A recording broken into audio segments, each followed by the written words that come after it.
Thank you. Where's Dee Dee? Dee Dee! Dee Dee!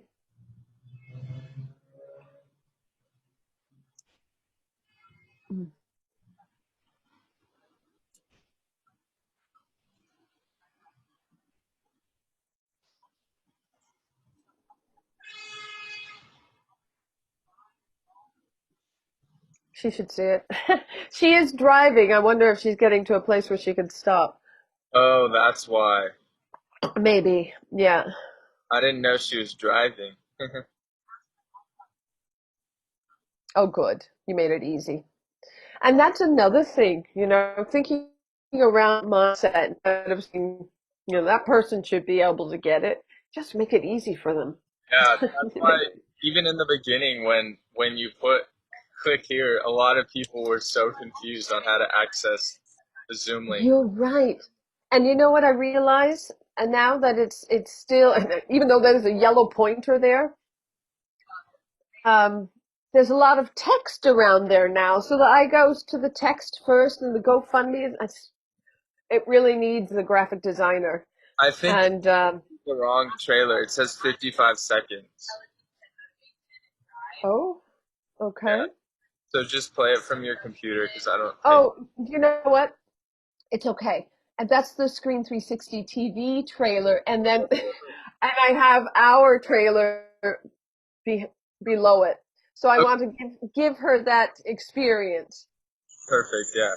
Yeah.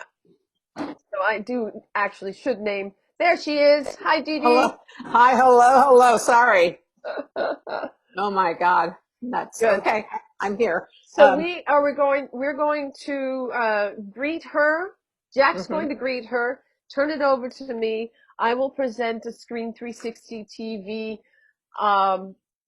simulation, Okay. and then we will show the Screen 360 TV trailer and the GoFundMe trailer Okay.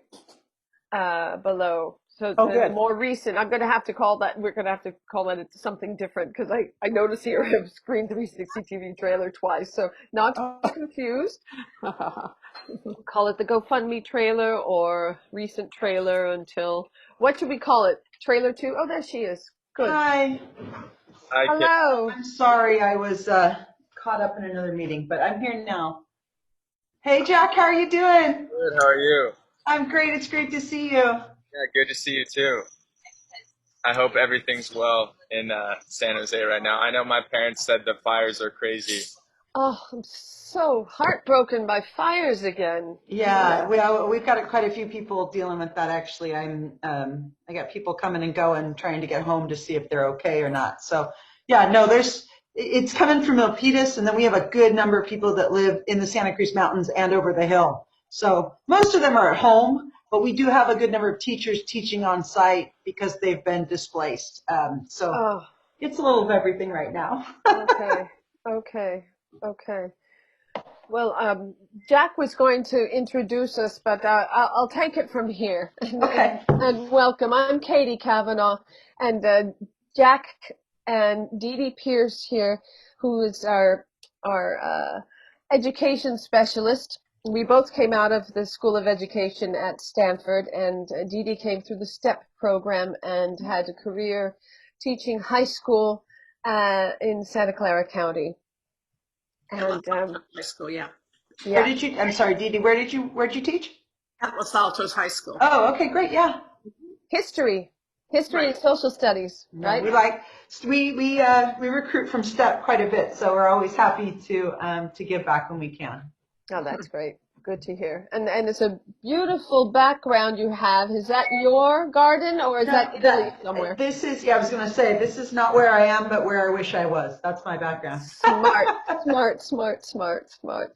Well, let me just give you a brief intro to Screen 360 TV, and then we'd like to give you a short demo. Oh, fantastic. Thank you. So, sure. So, Screen 360 TV started as a brick and mortar film festival. I've produced three children's film festivals in the Bay Area, and the one at the Mill Valley Film Festival started in 1993 and then officially in 1995, and that was my first baby. and the Bay Area International Children's Film Festival I also helped, and Screen 360 Films for Children of the World, which was a touring festival from Yerba Buena Center for the Arts and up the West Coast to Oregon. So at Stanford, we made it digital. We bring films mainly from the Berlin Film Festival, where that has gone through several filters of professional eyes before they hit the screen. And at the Berlin Film Festival, there are two age groups. There's K+, kindergarten up, and then 14 plus, 14 and up. And we are focusing on 7th grade through 12th grade now with Screen 360 TV. But when we have a desire for someone who would like films for younger audiences, we'll certainly put together custom programs. And so we present in the film festival model. So we research, and in the future we would like to have young researchers supporting us with that research, as I did with the San Francisco Film Festival's youth programs, and I was on that selection program, and I insisted that young people sit on that panel with us. We use learning goals, which we think are valuable for cementing the memory. We ask if the viewer can tell us what to look for or listen for words that sound familiar, that correlate with the subtitles, for instance. And we'll ask them if they could tell us a couple of words in the foreign language that they just heard that might sound familiar. We ask a couple points about the scenery, where the film is taking place. We ask them to tell us a couple of things that are similar to their lives and different from their lives. And then we ask what they liked and what they didn't and why, focusing on discernment, and the former focusing on empathy. And then we give them extra credit if they can tell us what time it is in the country where the film is being shot. So those are some basics, but we count on the discussion afterwards to really dig into the learning in the film. And when we're lucky, a filmmaker can join us for the Q&A, and that's the film festival model. Okay. So let us start. What you'll see is a 55-second trailer that we use before every film, and then a trailer that we made recently after our Hack for Recovery class. And you'll recognize some of the people in that video.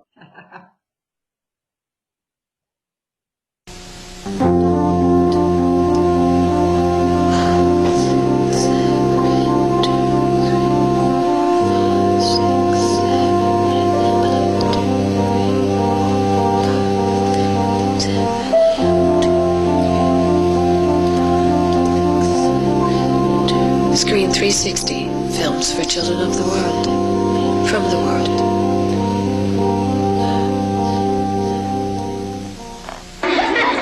بارون چیه؟ بارون ندید حالا؟ نه آقا.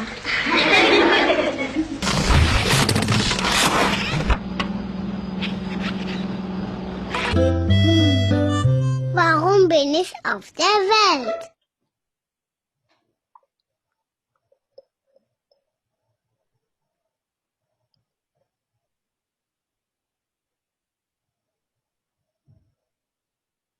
How do we get that incredible learning atmosphere that's at the Berlin Film Festival's children's section to the United States? The larger problem is why we don't have more of those in the United I States. definitely agree about like how international films can help kids sort of feel more connected. We've got this huge country with a large public school system, and yet the world is getting smaller, is very globalized, and most of the country, I would dare to say, never interacts with someone who's different than them or speaks another language, etc. So we're trying to provide a service, a product, to take into the school systems to hopefully help mitigate some of that. I can't think of any better way to communicate with a generation that's grown up on screens. It seems to me that the greatest way to gain empathy for somebody else is to see their lives. Also would like students to know that there are impactful people in each culture in today's day and age with the education system just as a whole. I feel like they do a bad job of representing other cultures, not just Black culture, but indigenous culture, Native American culture, every other culture.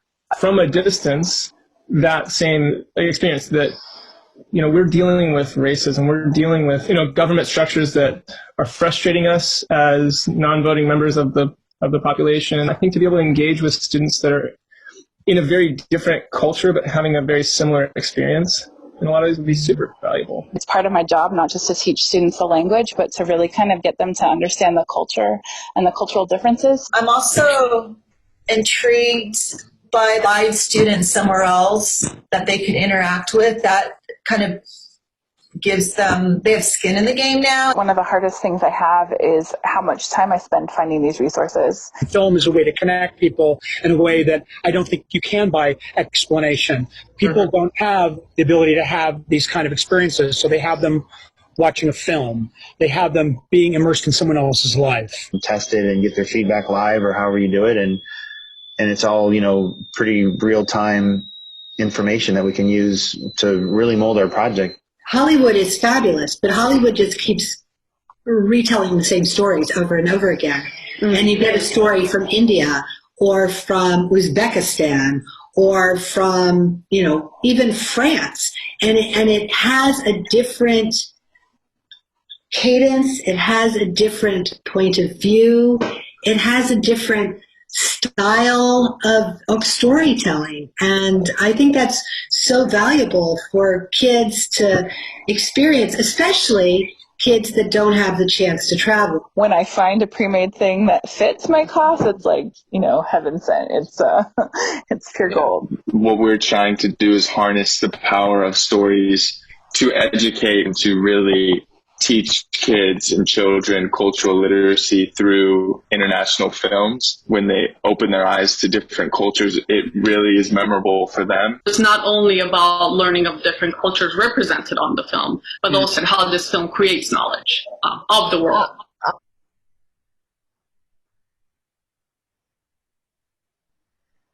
I apologize, especially to Jack, because we put titles on that. So that is not completely complete. Yeah, but the interviews and the content certainly are what we intended them to be, and you recognize some of those folks.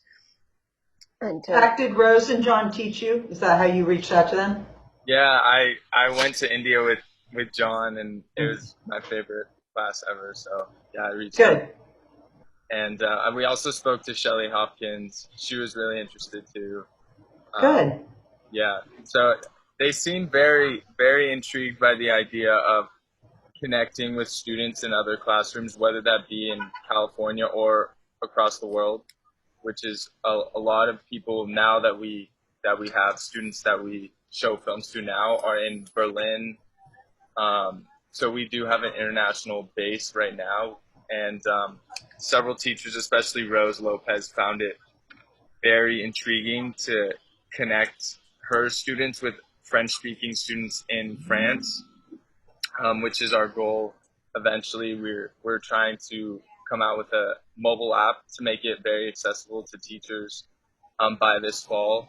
We're just trying to raise money for that now on our GoFundMe page. But we do still have, through our website, we have Zoom that we use right now to facilitate discussions and bring the directors on for students who join our movies.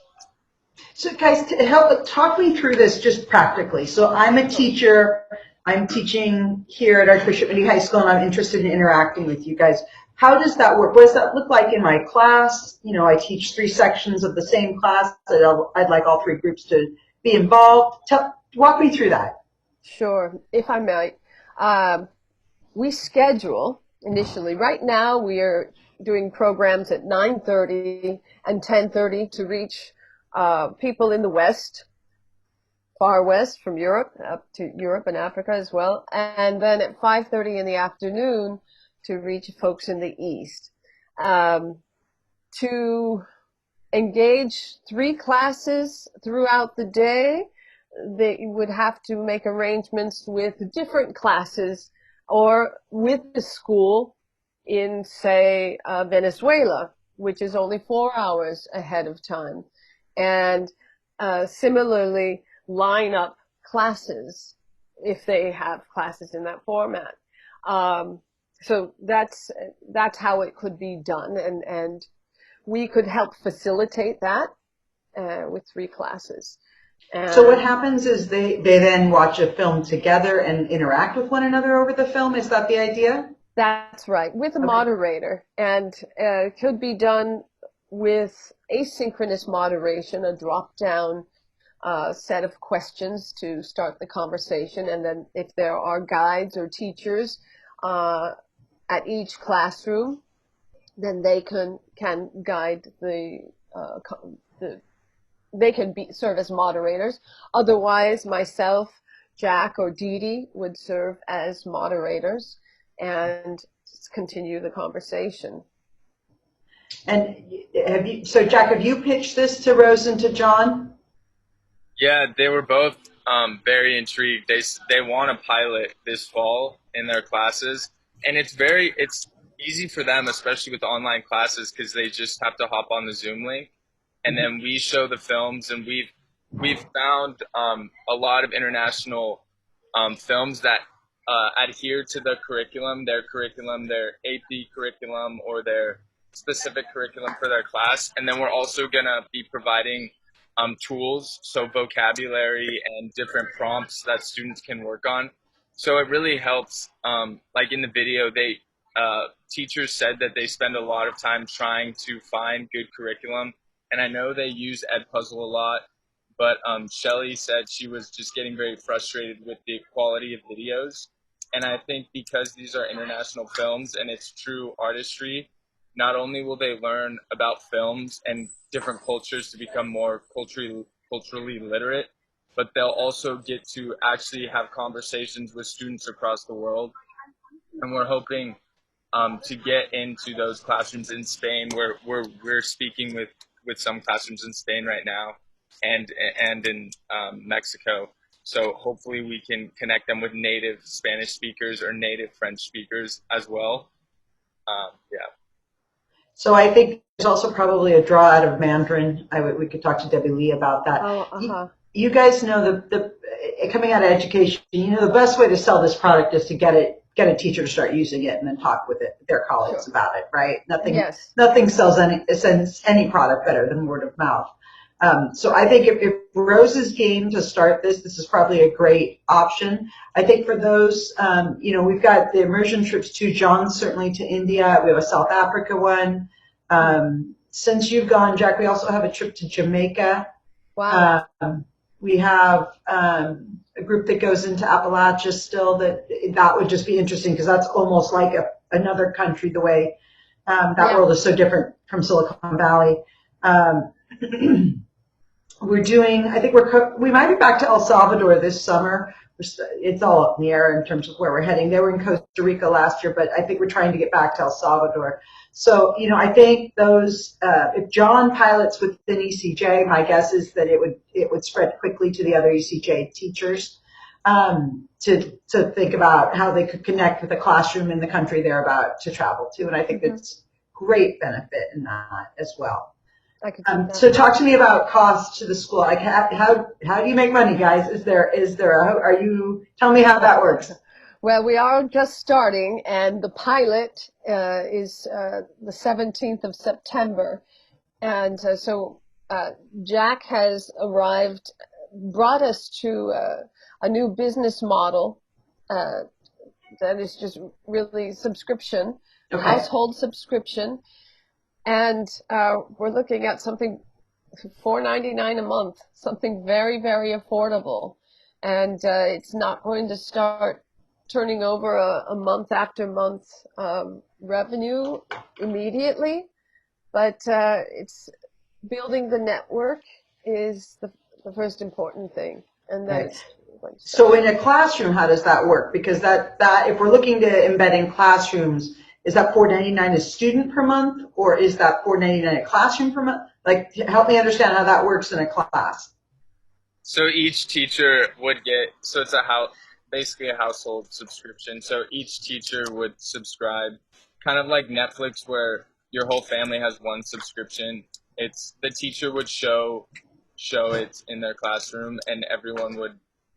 Well, right now the teacher would just access it through Zoom and pay $4.99 a month for that. But once we come out with a mobile app, I think the teachers would each pay, and then that would give access to around 30 more people, so the whole class could access it at the same time for $4.99 a month, and each teacher would just pay that. So we want it to be very affordable. Jack, can I just give you an administrator pitch here? Sure. Get it to a flat fee for schools. A monthly fee, especially that low, is going to be, like, I'd much rather give you $60 for the year and be done with it. And then you get the benefit of it. We don't use it every month. You still get our payment. It's not a start and stop. And from a school perspective, a teacher's not going to pay for that. They're going to expense that to the school. And it's much easier for me to pay for 4 or 5 teachers with one check to you guys than to pay 4 or 5 different monthly fees. So just as you're moving forward, I'm from my, trying to run a big company side of things, I'm going to be able to get that money to you, especially since it's not a massive amount of money. Right. We're going to be able to pay up front and have the subscription for the year. I just think that's going to work better on the school side of things. And again, it's kind of like buying a gift certificate nobody uses, right? The company benefits. If they don't use it every month, then you still have the benefit of that being paid up front. So just as you move through your business model, I would encourage you to look at that for having almost like a school site license for the school year or something. That's good feedback. Initially, we were looking at institutional licensing for 6 months or a year, because we know that you do your purchasing, right, between March and July. Is that correct, Catherine? Well, no, we budget in March, so I would need to know what the cost was going to be for the following school year by March. Mm-hmm. And then we would be able to start our fiscal year runs July 1 to June 30. So we pay out a year, but we budget for that year in March. For the year that will begin in July, we're budgeting in March for that. So all I need to know is what would the subscription cost us for the year, so I could budget effectively for it. My guess is, given the reasonable cost of this as you start out, we could still figure out a way to pay for it this year, even though it wasn't budgeted for. I don't know that I could do many classes. We'd have to kind of figure out where that money's coming from. Sure. But I think here's the other thing. Just I'm curious about this, and I don't know how much of your time spent on Zoom with a whole class, but it can be tricky to play video through Zoom. You can have all sorts of issues with that, depending on your own home internet speed. I think if you were at school trying to do that, you'd be fine, because we've got mega speed here on campus. But the average teacher at home might have a challenge with that in terms of lag time, in terms of dropping off. So, I don't know if there's a workaround on that, but I would expect that question to come from a teacher who's working from home, who might be challenged by their internet speed. So just be mindful of that. I think we are at a point where many of our teachers have upgraded at home so that they have a faster Wi-Fi speed, but those that haven't been able to do that are teaching from campus. And I just be mindful. I know that video is one of the greater challenges through Zoom. Thank you. We appreciate that. We do have a teacher deck where we make suggestions about setup, and we will check 2 weeks in advance, and then day before, and then half an hour before, just to make sure everything is working well. That's great. They appreciate tech support a great deal, so I think that would be a huge boon for them. Absolutely. Sure. Good. Yeah, for us, going from classroom then to single household, it's been an unexpected twist. So I'm wondering, Catherine, are you going back to in classroom before November, or what does it look like? Right now, it looks very murky. I have no idea, is my answer. I hope so. We miss the kids terribly. We would like them here. Right. I think the big question for all schools, whether or not they're saying this out loud, is if you move back into some sort of a hybrid model, you still need your teachers here. As soon as you bring, for us, it's 200 adults onto campus, you're going to start losing folks to positive test results or quarantine. And then because I'm dealing with minors, I can't just leave those kids on their own in a classroom, even if their teacher's teaching remotely. So I need to know whose body is in that room supervising those kids when your teacher is teaching at home because he or she's on quarantine. So that is the real issue. That and just fear on the part of teachers too, I think is a reality across the nation in terms of by going to teach my class, am I endangering myself and my family? I think that's a very real question. Well, I could imagine you might be getting some insights from those international groups that you exchange with. Mm-hmm. Good. Yeah. Absolutely. Good. So my answer is a firm, I have no idea. I hope soon. Yeah, we have it tough here in the U.S., that's for sure. All right. Well, that sounds very helpful to us. I'd be happy to send you our roster of films as we have them so far, and you can look at those that we recommend for 14 plus. And Dee Dee and Jack and I are always looking out for new films. Are there any in particular that you feel are useful, or are there some that, or shall we leave that up to the individual teachers? Yeah, I think really you want to hear from the folks who are trying to weave this into their curriculum. And Jack, I really think your best next conversation is with Rose and John.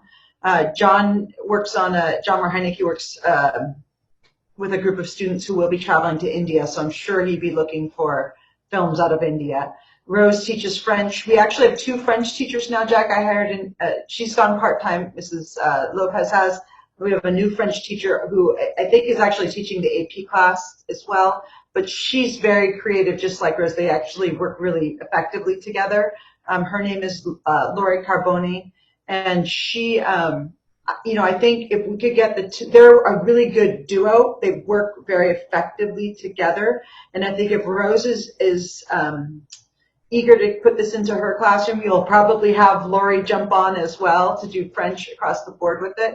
And then my guess would be, you've got now 2 departments, right? You've got John Marheineke in the Religious Studies department working with, we have 6 different ethics, culture, and justice courses that are tied to a place in the world. Those 6 teachers, I think as soon as John can share his experience and his story working with you, you would likely have the rest of them come on board. I think within world languages, they're always looking for, we teach French, Spanish, Mandarin Chinese, and then we also do American Sign Language, which if you ever, if you, I think that would be an interesting connect. Our sign teacher does a great job. Community is a huge part of ASL. The deaf community becomes very involved in that study. And so, I'm not sure. Actually, last time I was at School of the Deaf, they were showing the films their students had made. So I don't know if there's anything that comes from that community that would perhaps work at some point in your film dossier. But it's an interesting group. And I think Jack, you hit the right people. Like those would be the places that I would go here to see if anyone was interested in jumping on board. And I think right now your pricing for an introductory price is a really good one because it's a number that people can try it, and if it doesn't work, they can say, I didn't shell out thousands of dollars. I spent a reasonable amount of money and we got some value from it. But if they feel like it's not, I think it's just it's a palatable number. I think that the opportunity for kids to connect, and right now especially, I think teachers are really looking for some innovative ways to connect kids because there's just great distance right now between a teacher and his or her students, Yeah. Because of the situation we're in, right? So this brings another group into the mix, something new, something innovative. I think you'll get good feedback. But rather than me trying to sell it, Jack, honest to gosh, I think the best thing you can do here is say to Rose and John, we're ready to launch. Are you guys up for it? Let them go through the initial trial period, and my guess is they bring other people on for you. That's great. That's great. Awesome. Yeah. Catherine, I have another question. Sure. Are you connected with other Catholic high schools in the Bay Area and also in Oregon? I asked that because Friday I speak with Central Catholic, Danielle. Oh, what's her last name? I'm sorry. That's okay. I don't know her. So we have a cohort here in San Jose. So the Catholic high schools in San Jose work collaboratively together. We're brother sister schools. We aren't owned by the same entity. But certainly Bellarmine. Well, you have Jack, the gal from Notre Dame that's in there. Did you get her? Yeah. She went to MIDI. I know her. I actually interviewed her for a job not too long ago. I can't remember her name. She yeah, Kathy Lips, I think. That's right, Kathy Lips. That's exactly right. Rose gave me her, or Shelly, one of them gave me her contact. And she was very interested too, yeah. Yeah, she works at Notre Dame, so she'd be a good connect there. And Oops, can I interject a second? It certainly lends itself to making connections with international students when we're talking world languages. But also, even if we took it outside of world languages, just to connect even nationally, right? Even if you did it nationally and internationally, actually, there are a lot of the films that we chose or we're looking at have to do with social justice issues or environmental issues, whether it be in Asia, whether it be in Europe, whether it be here in the United States, and how you can connect and see the perspectives of others having, dealing with the same issues. So it lends itself also to like environmental science classes or Holocaust or, history classes, all kinds of places. Actually, these films could be used for beginning discussions on perspectives, which I think is really powerful. I taught facing history also in ourselves, and certainly did a lot of things with contemporary world issues at Los Altos and the regular history classes. But I think one of the most powerful things is for right now, in this age, what we're in right now is just connecting kids and understanding other viewpoints. And even if that has to do with Black Lives Matters kinds of things, social issues, economic issues, etc. But I think it lends itself to a lot of rich discussion. And we are trying to tap it into the Common Core standards or the AP standards, IB standards, etc. We're working on that. But even on its own, I'm thinking there's just a lot of stuff that you could learn and pick up from just by having that opportunity to look and talk. So I know it fits with Spanish and all the languages, but it also fits across the curriculum too. So I would agree, and I think that's why I'm really pushing to have it brought into our religious studies course. John also teaches the social justice course, which is our junior level religious studies. That's if you don't take one of the ethics, culture, and justice courses, you take social justice. But once you get into that level, then they all start jonesing for it. Like, you've got a good resource, share it with me. We do have a pretty expansive environmental science curriculum. We teach 6 different sections of environmental science. So I think that there would perhaps be some interest there as well. But I think Jack's tapped into the right starting points for this. But we have a very collaborative faculty. We spend a ton of time together, especially now that we're in distance learning.